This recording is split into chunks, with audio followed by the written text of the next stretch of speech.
something has to be done. Something has to be changed in your playstyle.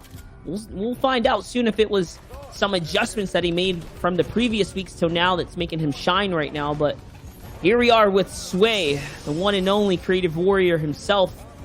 Yeah. Aussieantics. What do you think about Sway? Making a push. Yeah. He's picking himself up there competitively, picks up an easy elimination. I mean, that was a pretty easy one to grab, and then takes Meister's drum gun. If he can get that in his pocket for this fight, no, doesn't prioritize Meister's drum gun, goes aggressive with the SMG, 78 white tag, and he does. He secures agency now just like that. 2 eliminations and the drum gun. He's starting strong. You touched on a creative warrior. I mean, we didn't have to see really any of the fancy builds and edits that Sway is so known for. That was just run and gun there. Takes down 2 elims, and he's got agency to himself now. Sneaky play. He is going to open that door, though. The cone's going to come out, trying to see if he can trap this player, but no. It's not going to be enough. Oh, actually, that was his floor, too. So he was trying to piece control all the builds here. Now Visuals is going to dodge that rocket barely, though, just for standing back here. Player's backed into the corner. All he needs is one more shot. There it is. Macwood gets taken out. Goes down. One of those smarter players, obviously going for this safer drop there. Had the rocket, tried to ricochet off the wall to get a shot, but Visuals pushed in quickly. I'm as surprised as you are. That piece control on the floor was quite interesting. We'll see who it is who's skating on by here, cruising on by in the bolt. Can he hit the shots that he needs? This player does pull up with the loot. It's the good loot. It's Zero who's going to deliver all the goods right here. And yeah, Visual hit the dance move. You have to at this point. Here's a look at Crimzo, one of the players that was so close to qualifying. 116th place out of the top 80, needed to move on. So he's someone to keep an eye out here. It'll be such a huge upset if he can't pull through. Such a prominent performer in across other team-based modes. And we see Reboot round again, someone that we saw last time. Obviously, I see High Sky on the screen. High Sky, one of those players with high expectations, coming off really successful team game modes, but didn't actually even make it to week 2. He didn't qualify out of week 1, struggling to find purchase. So you have to imagine, was it a tough week for High Sky, or maybe is he just struggling in this current solo format? He is known for being a very good IGL, very good game knowledge, but usually a bit more passive and safe, and struggling to get those elims, which, as we've seen today, Reboot round, not struggling to get at all. That's right. Here's Colin Frags, though, another veteran who's been around for a long while here on the NA East kind of region here. All big dogs going toe-to-toe right now. Good edits right here as Reboot rounds on his back toes. Visuals also on the run right now. Sway is kind of hunting around the backside. Reboot's going to time to jump in perfectly, though. And take a look. He's now going to come up on the grappler here, too. All big kind of a turnaround here for Reboot round, as all of a sudden now the confidence surge is there as he already has the pump shotgun shot. Kind of all predetermined and lined up. And look, that's another upgrade here. Big decisions to make now. Jeez. 3 big pots, 6 minis, 3 floppers, grappler. He has everything he needs right now. He's probably just going to sit and chill. And the extra ammo in the clip, but you're still putting the pump to work. Has that harpoon too if he wants to maybe try and phase through or just take these walls instantly, as Brett is down to building in the wood and a nice shot through the top. TJ, he knows his positioning here. He's going to try and get on in if he can. Finds his way through. Has that pump in hand. Takes the wall too. The fluidness of this edits are coming out. He's taking walls. He's pushing forward. He keeps moving through and keeping himself safe. The right-hand peak, though, cracks him back. He has the one slurpfish. Only has floppers left. Hits for 90. But then great movement. Has the little crouch strafe. And there he goes. He upgrades to the purple pump. The do or die now. The make or break moment for a lot of these players. I know these are the box fights you'd love to see. I know obviously Monster, you've been doing a whole bunch of VOD review content out there and stuff. It's just so great to see those slow, methodical box fights like this. Just using those door edits, keeping yourself safe. Oh my gosh, who's in the cone? Slow, methodical. EPWY just walks straight through. Doesn't want to go slow, methodical. Sits inside that cone. Enemy doesn't realize he's there. Takes the chance and he dances on him.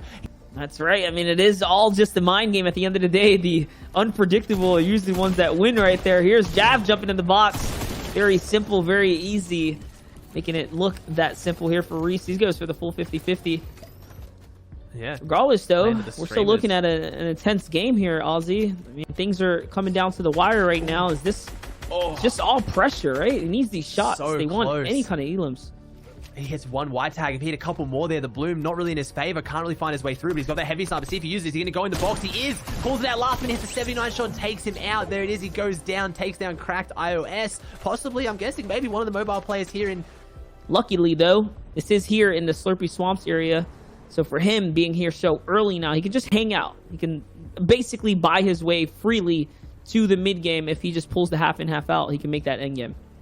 Yeah, he's got the launch pads as well. This is going to honestly be the make or break game for FaceWay. He's gotten close to those placements. Can we see that signature aggression come out, maybe pick up a couple of eliminations, but is he going to be able to handle this more stacked endgame and rotate properly with it? He has the launch pads for it, but I mean, in the current meta, everyone's getting so good. I feel like the launch pads sometimes are actually more of a curse than a gift. People use them thinking they're going to have the free rotates like back in the day, and players are getting good, man. There's a lot of mythic items out there. You got Sky's AR lying around. Like, sometimes going to the Sky isn't the way, and we see zone half pulls completely across. He's maybe going to look for that launch pad angle, maybe over all these builds. Finds the player in front of him, gets some heavy drum gun shots. He's going to go aggressive on that. You talked about the aggression earlier. This will be very big. This is either going to be make or break now, Sway. The third party comes out, needs to be careful. Never mind, he has it completely under control. The aggression coming out, that's 4 points right there. And now he needs to make this rotate. There's a lot of people ahead of him. What do you reckon, Monster? Going to go for the launch pad? Is he going to try and walk it in? He sees maybe that player behind him. That could throw a spanner in the works.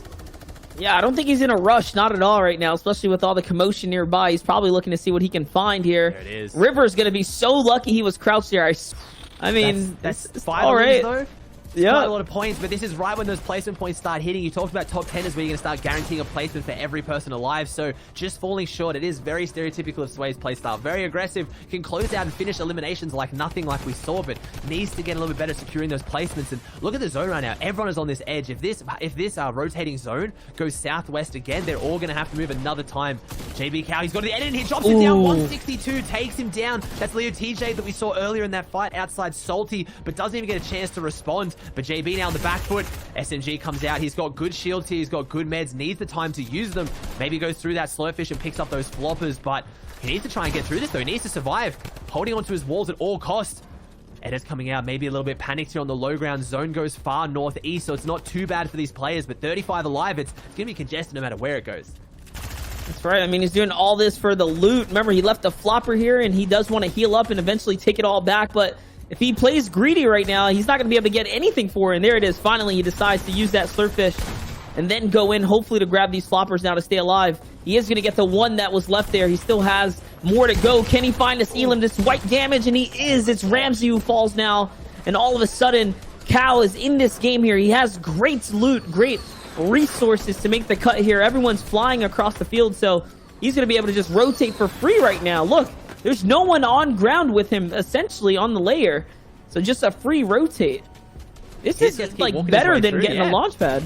Yeah, it is. Same time to keep you safer, too. Just using everyone's old builds, too. He's just following through. This is where it's going to start getting harder, though. So most players are going to prioritize that rotate. They're not going to take shots back until they get into zone. So he's been safe until now because no one was in zone. But now they are. Age is up on the high ground. No surprise to see him there. This could be the game that catapults him up in the standings. We know how strong high ground is. I see New Liquid Fiber down there, too. Oh, and it sounds like Aegis has Meowscles rifle up there, or at least a heavy AR with a rocket launcher. I think he's the one to look out for. Ghoul trying to use that minigun we saw earlier to good use to maybe pick up those eliminations here in the end game. He didn't pick up earlier, but did you see the feed there, Monster? Nick A30 and Crims both still in this as well. Nick A30, he's holding his own.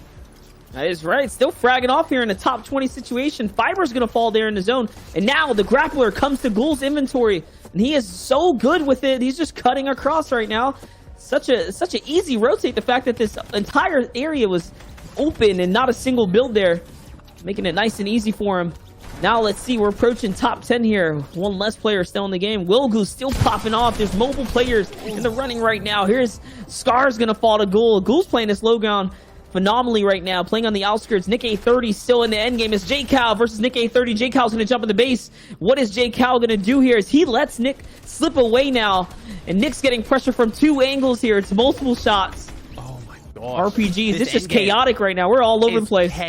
Aegis goes down as well. He was on the high ground. He went down a little while ago, so I want to see who traded that out because he had the absolute loadout to close that one out on high ground. JB Calvin, the signature aggression, jumps up and takes down Trunks. Beautiful jump pump shot. Just closes that one out. Doesn't really need to gain much from this. He's not really gaining any of those floppers or any of those white meds. Just picks up more shield. 4 eliminations, 34 points on the board. Hear that drum gun coming out that was in the hands of Sway. It went over to Trunks and there it's traded back out again. He might have time to pick it up, but I don't think so. Getting pushed on the edge. He does. Oh my gosh. Picks up the drum gun and easily puts it to work. 4 players alive. He's going to keep pushing forward. It's Crims who took the high ground. Someone that you were looking out for earlier who has that competitiveness. He knows how to play these lobbies. He is very, very good in stacked games, and he's showing why on the high ground. Look at this. You got 2 players who just suddenly started focusing height up, but J-Cals doesn't care. He's not here to make any treaties. He's taking everyone out. He's on 7 eliminations of Rampage right now. someone who is holding high, though. Crims kind of vibing right now, putting that mythic pressure down. You can hear the fire rate of the shots. It's a good old-fashioned... Oh, no, it's actually Ghoul. I was wrong. Ghoul somehow manages to overthrow everything with the grappler. It's proving maybe that earlier passiveness is what he needed. He held onto his bruised minigun and was like, you know what, I'm backing myself as a placement player, but jumps down, backs himself on that shot, and it doesn't pay out for him. JB Cow. Right now, after that game, that puts JB Cow in first place with 68 points. 8 total eliminations, so this was a very big game for him. But let's not forget either, Elijah's up there as well.